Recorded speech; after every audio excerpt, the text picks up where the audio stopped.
Assalamualaikum warahmatullahi wabarakatuh, Bapak. Waalaikumsalam warahmatullahi wabarakatuh. Sebelumnya perkenalkan, saya Marsana Nurul Najmi dari Fakultas Keguruan dan juga Ilmu Pendidikan, Bapak. Saya dari jurusan Pendidikan Bahasa dan juga Sastra Indonesia. Ya.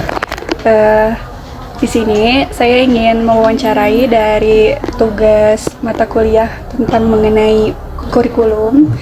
Nah, sebelumnya di sini boleh Bapak perkenalkan diri terlebih dahulu. Oke. Assalamualaikum. Nama Bapak Pak Akbar Wijaksono ya. Itu jadi di sini saya dikasih tugas atau dikasih tanggung jawab untuk mengajar di kelas 11-12 itu di mata pelajaran bahasa Indonesia. Seperti itu. Selebihnya sebetulnya Bapak juga masih baru nih di sini gitu ya. Bergabung di tahun 2020. Sebelumnya di Balai Endah sih gitu, tapi juga pindah ke sini. Seperti itu. Cukup. Ya, cukup. Kita masuk ke pertanyaannya, Pak. Ya. Yang pertama itu, kurikulum apa yang Bapak gunakan untuk Mapel Bahasa Indonesia ini? Ya. Jadi untuk pribadi sendiri sebetulnya saya masih menggabungkan dua kurikulum ya.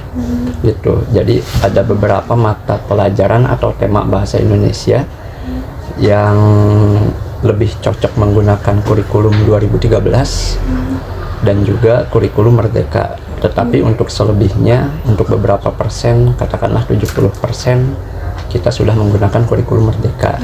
Gitu. Dan biasanya itu digunakan di kelas 11. Gitu ya, di kelas 11. Untuk di kelas 12-nya masih digabung-gabung antara kurikulum 13 sama kurikulum Merdeka. 50%. Ya, itu.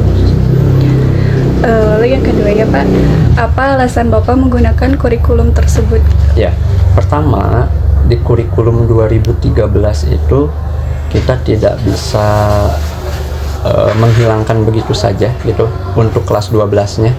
Soalnya kan kelas 12 itu pada dasarnya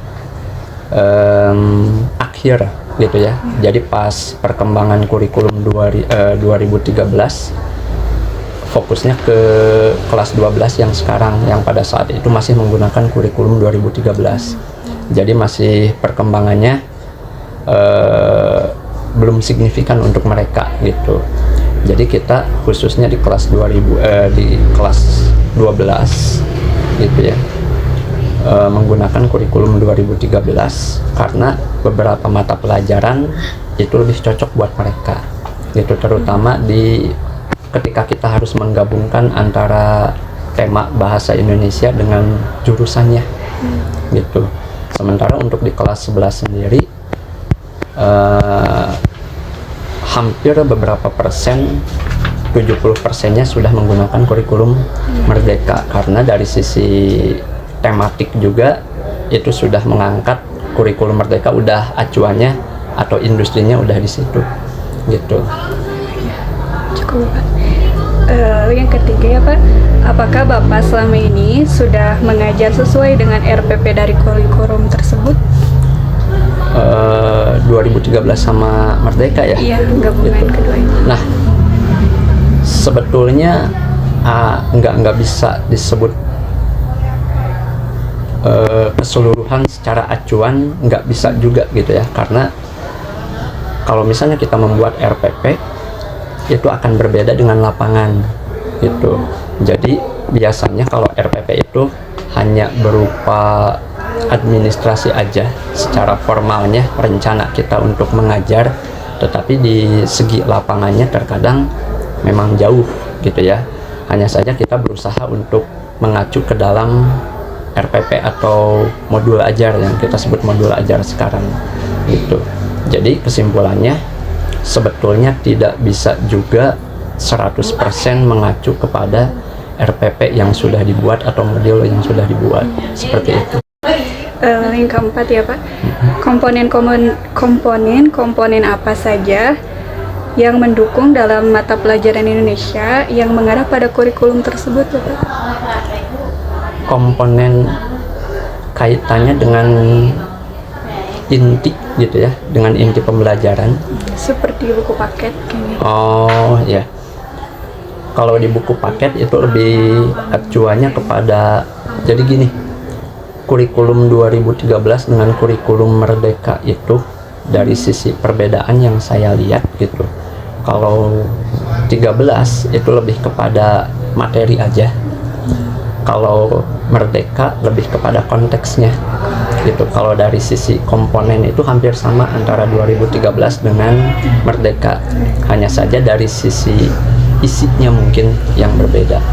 Jadi yang lebih di titik beratkan meskipun berbeda secara nama, hanya saja komponen-komponen yang muncul itu hampir sama gitu, kayak komponen inti itu kan, kemudian ada, kalau inti itu lebih kepada pembelajarannya, kemudian ada sisi identitas, itu udah umum untuk setiap kurikulum kalau misalnya dalam pembuatan administrasi atau modul seperti itu. Oke, Pak. Sekarang yang kelima, apakah Bapak mengevaluasi pengimplementasian pembelajaran selama ini sudah sesuai dengan kurikulum tersebut? Ya, masih jauh ya sebetulnya gitu kalau misalnya disebut sudah mengacu atau tidaknya. Hanya saja kita setiap beres mapel gitu, atau katakanlah dalam setiap rapat akhir bulan itu dievaluasi dari setiap mata pelajaran, termasuk mata pelajaran bahasa Indonesia, termasuk juga modulnya gitu ya.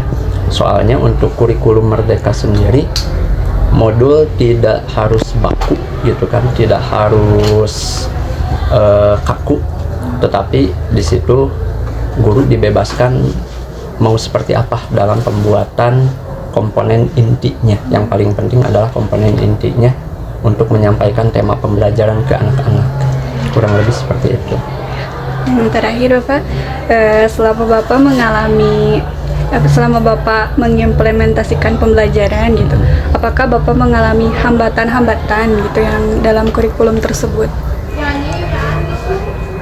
Dari dua kurikulum yang dipakai itu, kalau misalnya dari sisi kurikulum 2013, hambatannya ya memang dari sisi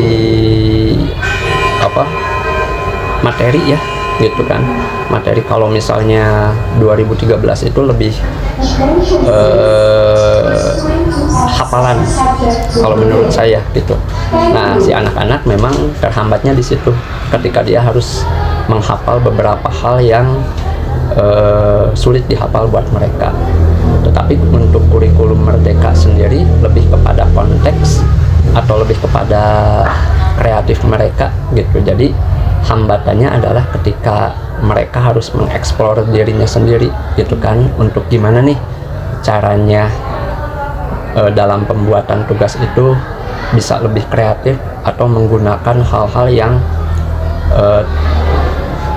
bukan konvensional atau kaku gitu, tetapi entah itu dalam pembuatan dari sisi sarana prasarananya gitu kan, multimedianya yang terkadang mereka terhambatnya di situ gitu. Jadi bukan berarti bahwa mereka bisa menggunakan HP, tetapi untuk menggunakan secara positif, kemudian menggunakan lebih kreatif lagi gitu dalam hal multimedia, justru mereka kesulitan gitu. Nah, di situ saya menemukan kesulitan itu gitu ya, karena jadi dua nih kesulitannya. Yang pertama, kita harus menyampaikan materi dengan rentang waktu atau jadwal waktu yang cepat, tetapi di satu sisi mereka juga harus adaptasi dengan sarana prasarana yang menurut mereka belum dikuasai, kurang lebih kayak gitu. Segitu saja ya Pak pertanyaannya. Terima kasih Bapak. Ya, Mohon sama-sama. maaf pengganggu waktunya. Nggak apa-apa, nggak mengganggu, insya Allah. Terima kasih Bapak atas jawabannya, sangat memuaskan sekali. Mudah-mudahan.